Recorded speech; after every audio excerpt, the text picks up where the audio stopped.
Février 2020, la grande affaire qui préoccupe alors la France, ce n'est pas encore le Covid-19 mais les élections municipales parisiennes qui opposent la maire sortante Anne Hidalgo à Benjamin Griveaux. L'élection prend pourtant un tour étonnant lorsque ce dernier voit des vidéos intimes dévoilées sur la toile. Elles révèlent un échange épicé entre le candidat au municipal et Alexandra de Tadov.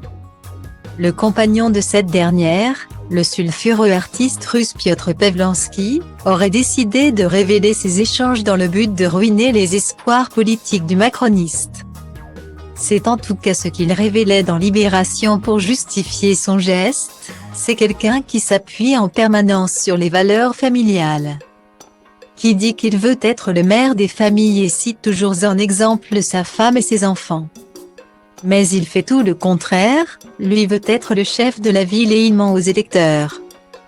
Candidat à la mairie de Paris, le politique de 42 ans n'a d'autre solution, au cœur du scandale, que de se retirer.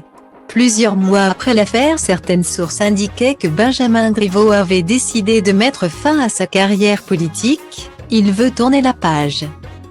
Après la violence de la campagne, il a voulu se recentrer sur sa famille et a réussi à retrouver une certaine sérénité au sein de son foyer. Avait-il été expliqué? Et ses sources ont vu juste.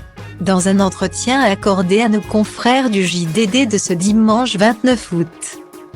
Le mari de Julia Minkowski révèle le nouveau chemin qu'il empruntera dès le 18 septembre prochain, et il sera télévisuel.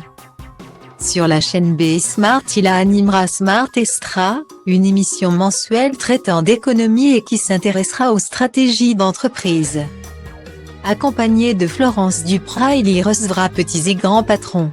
De la période où l'os traversé, Benjamin Griveaux sort soulagé. Je vais très bien, indique-t-il. L'essentiel c'est que ma famille a été préservée. C'est la seule chose qui compte. Tout le reste n'a pas d'importance. L'homme politique estime par ailleurs que la couverture de l'affaire par les médias n'a pas été trop difficile à supporter.